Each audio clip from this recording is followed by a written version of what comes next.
Hi guys, and welcome back to I Speak English. My name's Hayley, and in this lesson today we're going to be taking a look at some Cambridge C1 expressions for talking about education.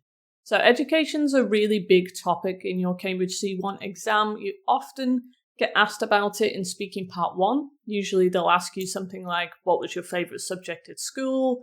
Or how long have you been studying English? What do you like about studying English? And it'll often appear in the reading parts as well. So it's a really good topic to concentrate on to get some useful vocabulary.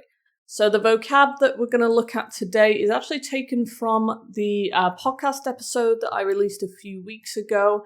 If you didn't know I have a podcast, take a look at there. I'll put the playlist there for you. You can have a listen to that kind of 30, 40-minute episodes. And I do different topics every other week, C1 and C2 level vocabulary mainly, and it's just me kind of talking naturally in British English, using lots of phrasal verbs, idioms, kind of colloquial expressions, so it's really good for learning vocabulary, and for improving your listening skills as well for the exam. So have a look at there if you haven't already. So I've taken the vocabulary from this episode, and we're going to take a look at how to use it in today's episode. But before we do that, please do make sure you're subscribed to the channel and give this video a like if you learned something new today. Every subscribe, every like just helps my videos to get to more people who are also studying for their Cambridge exams as well. So every little helps. Please give that button a little click there when you've got a spare moment. And we're going to get started and take a look at our education expressions.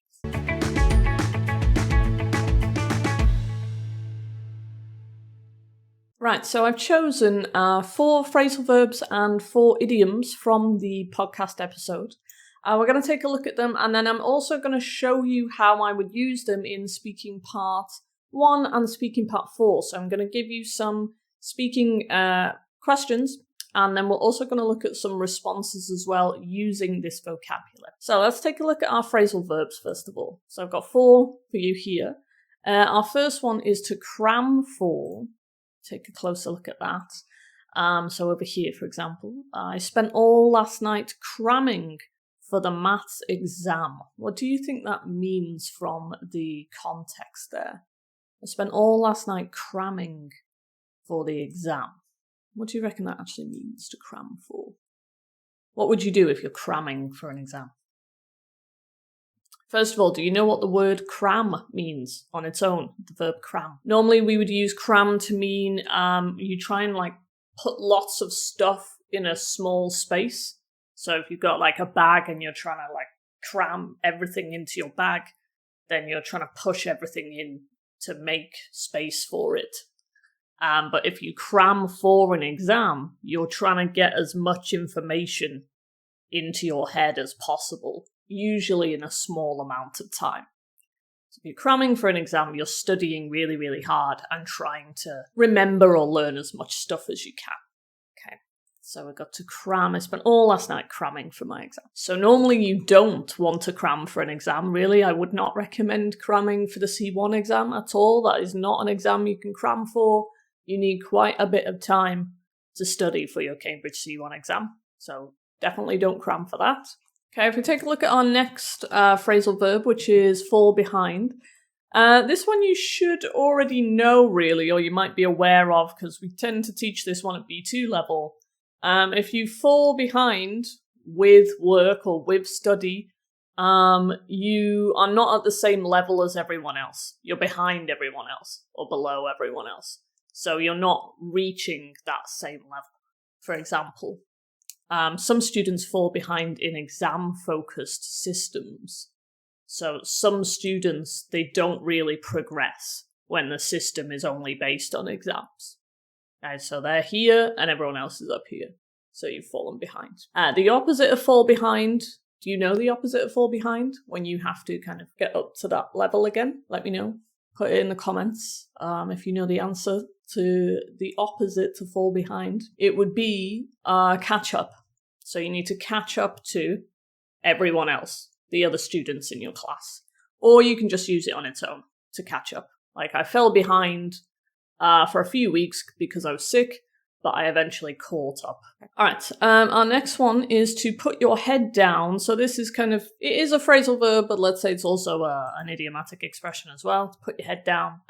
For example, if you just put your head down and study, you'll succeed. What do you reckon that means, to put your head down? You put your head down and study, you'll succeed. So if you put your head down, you're studying. Just means you study hard, you kind of get on with it, you do what you need to do, you work hard, you study hard without getting distracted. Okay? So put your head down, work hard, basically. And our final one, number 4, is to water down. So I've got the curriculum has been watered down to make it more accessible. All right, what do we think that means, to water something down? The curriculum's been watered down to make it more accessible. So we can water down information. We can water down liquid. So let's say, for example, the literal way to use it. Let's say I have a drink and I have some juice in here, but the juice is too strong. So I add water to it, and that waters down the juice, so it makes it weaker. Or, let's say, easier to digest, almost. You can do the same with information. If you water down information, you make the information less dense, therefore it's easier to read or easier to understand or to digest. But it has a bit of a negative connotation. If you have to water something down, it's like, not only does it lose density, but maybe it loses a bit of meaning, or it loses, how can I describe this? It's like it loses quality, maybe, as well. It's a bit watered down, it's too vague, you know? So you'd have to water something down for someone if maybe they were a bit stupid, or a bit lazy, possibly, because they can't be bothered to actually read the complicated stuff. So you water it down to make it more digestible. So again, the curriculum has been watered down to make it more accessible. This meaning school curriculum. Don't get this confused if you're Italian or Spanish or possibly French. Curriculum in your language would mean something else. You might mean it to use your CV, which you give in when you want to apply for a job. You would refer to that as curriculum. We do say curriculum vitae in English, but we shorten it to CV. When we talk about curriculums in school, that means the study plan that you follow in school is like the national curriculum. Everything that has to be taught in a school is the curriculum. So if we say the curriculum's been watered down, it's like all of the stuff that kids have to learn at school has been made easier, basically, or is less complicated. You can use this in passive or active. Here it's in passive. It has been watered down, but you can also water something down as well. So you could say the government has watered down the curriculum in the last few years. Right, let's see if you're listening. As usual, we're going to give you a test to see if you understood those phrasal verbs. So we're going to take a look here for cram for, fall behind, and water down. You have a sentence to complete here.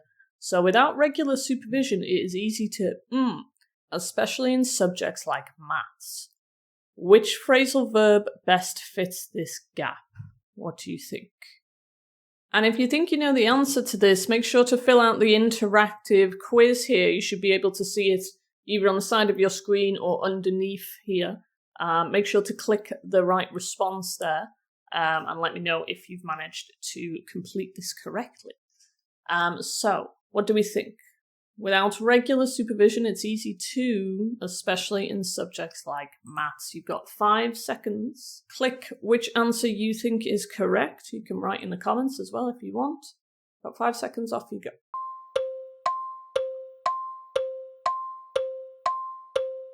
All right, your time's up. What do you reckon? What did you go for? Without regular supervision, it's easy to fall behind, especially in subjects like maths. Okay, so if your teacher isn't watching what you're doing, then it's easy to kind of lose progress, especially in subjects like maths. All right, I've got one more for you. Again, now this time with cram for put your head down and water down. So teachers should support weaker students without the content too much. Again, make sure you click that interactive quiz there to complete the answer. So again, I'll give you 5 seconds. Teachers should support weaker students without the content too much. You've got 5 seconds, off you go.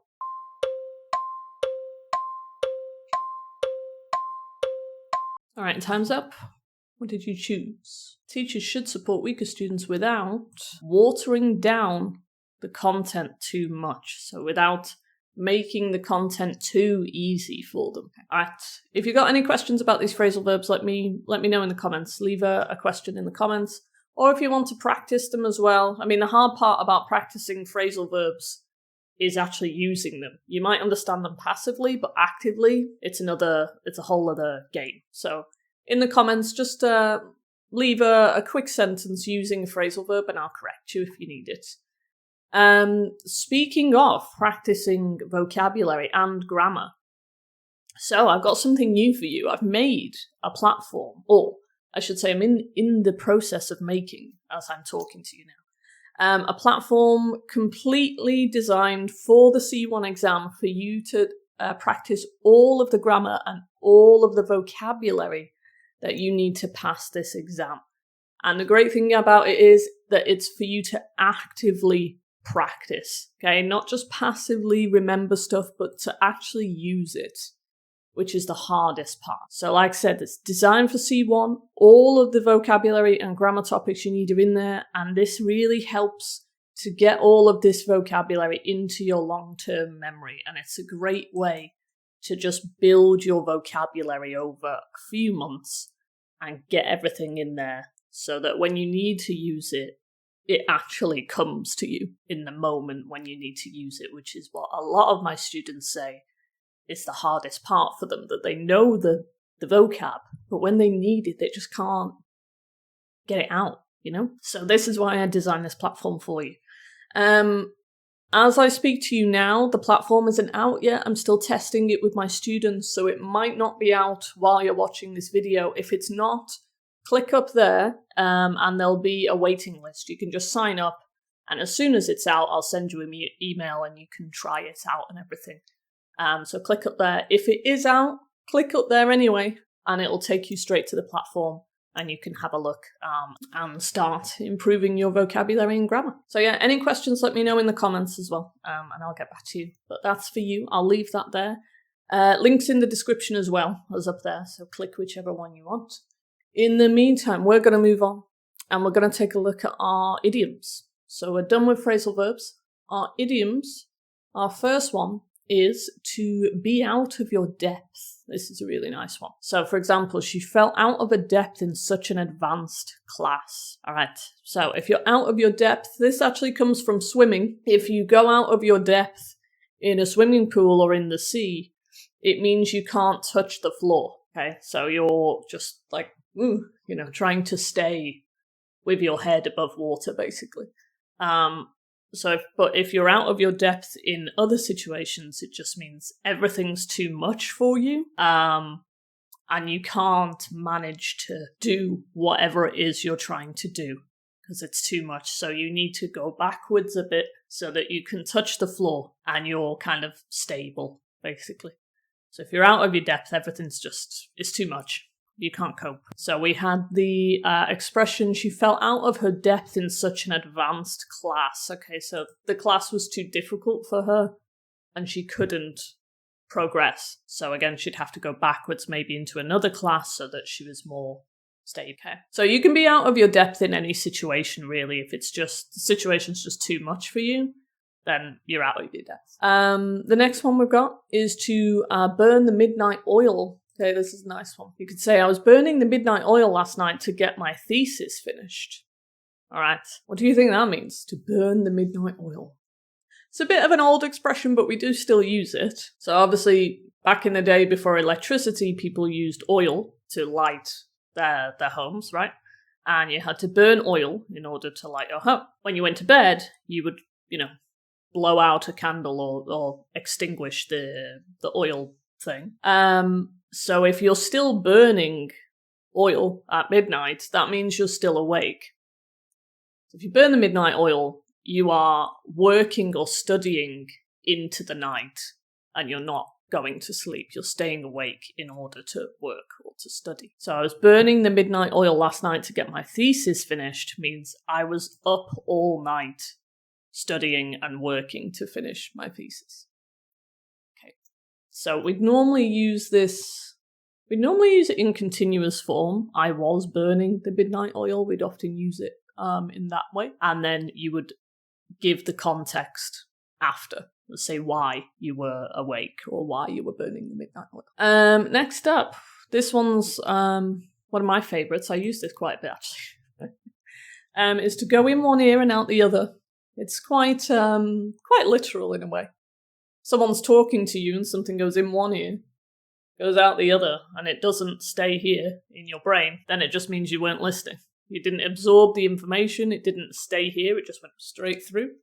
For example, the lesson was so boring that it went in one ear and out the other, okay? So it was so boring, I wasn't even listening. I wasn't paying attention. I have no idea what the teacher said. So we'd normally say it went in one ear and out the other, meaning the thing that was said.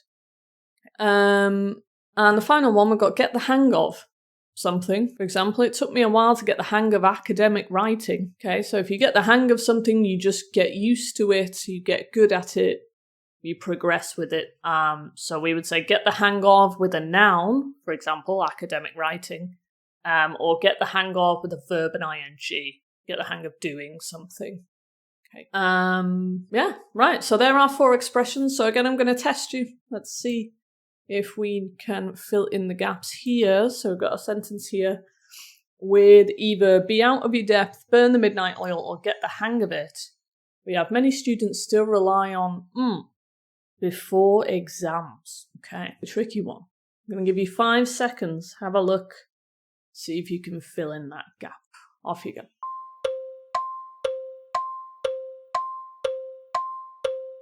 All right, your time's up. Remember to click the interactive quiz there, either underneath the video or just on the side there. What did you put? Many students still rely on burning the midnight oil before exams. So they rely on staying awake really late, studying before their exams. So you can't rely on being out of your depth. That makes no sense. And you can't rely on getting the hang of something. That doesn't make sense. All right, one more. Let's have a look. So, which phrase best fits the gap? So now would be out of your depth, go in one ear and out the other, and get the hang of it. So some students drop out because they feel and don't get enough support. Again, click the right option on the interactive quiz there. You've got 5 seconds. Off you go.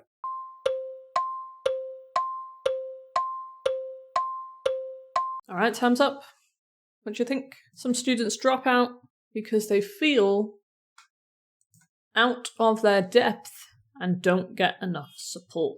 So remember, we've got to change the pronoun there. So I am out of my depth, he is out of his depth, they are out of their depth. So just remember to change the pronoun there for it to make sense. Right. If you've got any questions about any of these, just let me know in the comments and I'll get back to you. Meanwhile, we're going to move on and we're going to take a look at our speaking questions. So I've got 3 part 1 questions and 3 part 4 questions that we're going to have a look at.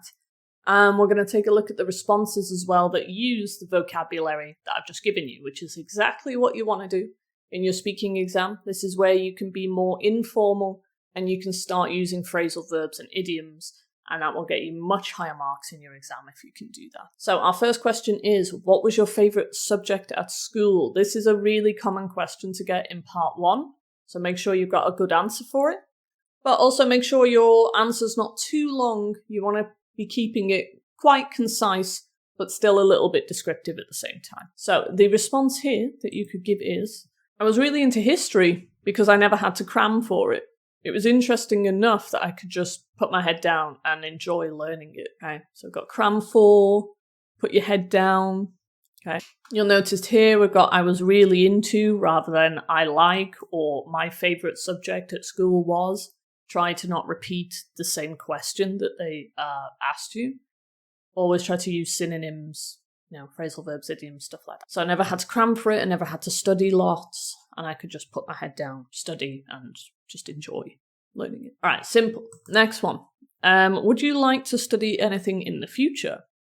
So I got yes. I'd love to study microbiology, although I feel like I'll probably be out of my depth at first, and it might take a while to get the hang of it. Okay. Ooh, sorry, there's actually a mistake there. That should say get the hang of it. Apologies, I forgot to write here. Get the hang of. Okay. Right, so we've got be out of my depth. So I feel like sorry, there's another mistake there. My gosh, I should have double checked this, shouldn't I? Let's put the right one on while we're here, shall we, so that we don't confuse people. Apologies. So I feel like I'll probably be out of my depth and I need to get the hang of it. There we go. Right. That is what our response should look like. Okay. So I'll be out of my depth. So it'll be too difficult for me at first. And it might take me a while to get the hang of it. It'll take me a while to get used to it and actually understand what's going on. All right. Cool. So that's number 2. And then number 3, I've got another one for you. Which subject did you like the least at school? By the way, if you want in the comments as well, you can answer these questions in written form. Again, try to use some of the vocabulary from today's lesson and I'll correct you if you need. Let's take a look at this response though. So, what subject did you like the least? I'd say maths, because I often felt out of my depth. And the teacher was really boring, so everything just went in one ear and out the other. Okay. So you can see how it just makes your speech just a bit more natural. It's more interesting as well, rather than just saying, oh, I'd say maths because it was difficult. I'd say maths because I was out of my depth. And it was really boring. And then you add so it went in one ear and out the other. So it just gives you a bit more variety. And therefore you get more points in your exam. Don't go too crazy with idioms and phrasal verbs, because sometimes if you try and cram them in, there you go, that word again.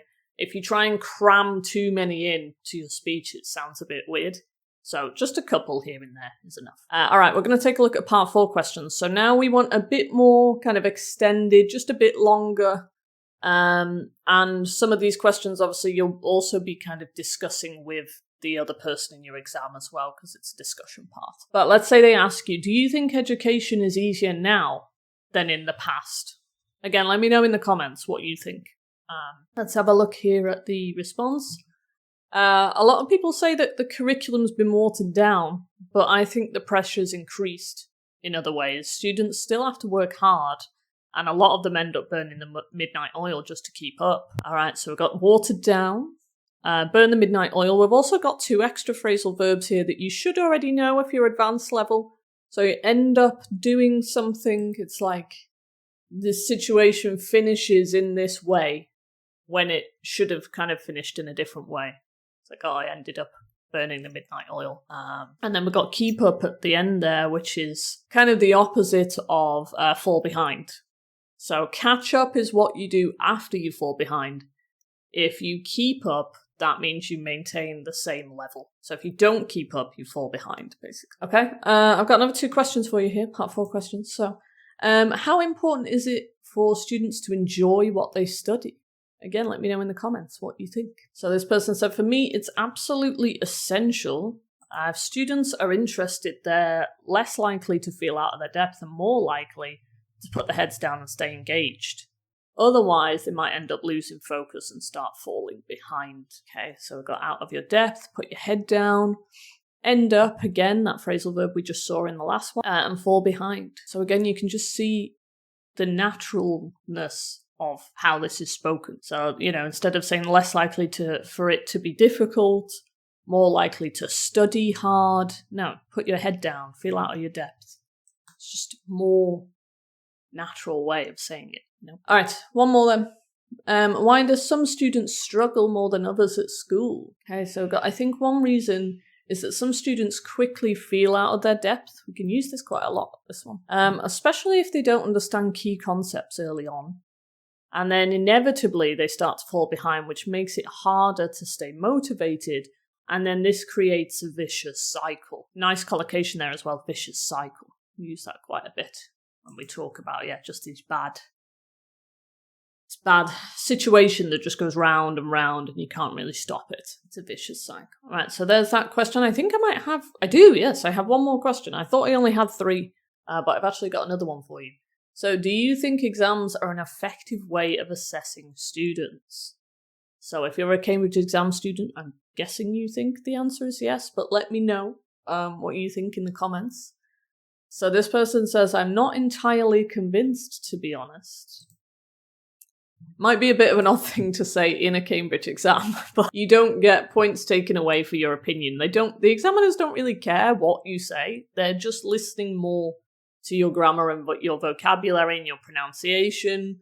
Obviously, you have to actually answer the question with relevant information, but they don't really care what your opinion is. So you can give a negative opinion if you want, and you won't lose marks for it, so don't worry about that. So I'm not entirely convinced, to be honest. Lots of students just cram for exams and then forget everything afterwards. So everything just goes in one ear and out the other. That doesn't necessarily reflect real understanding.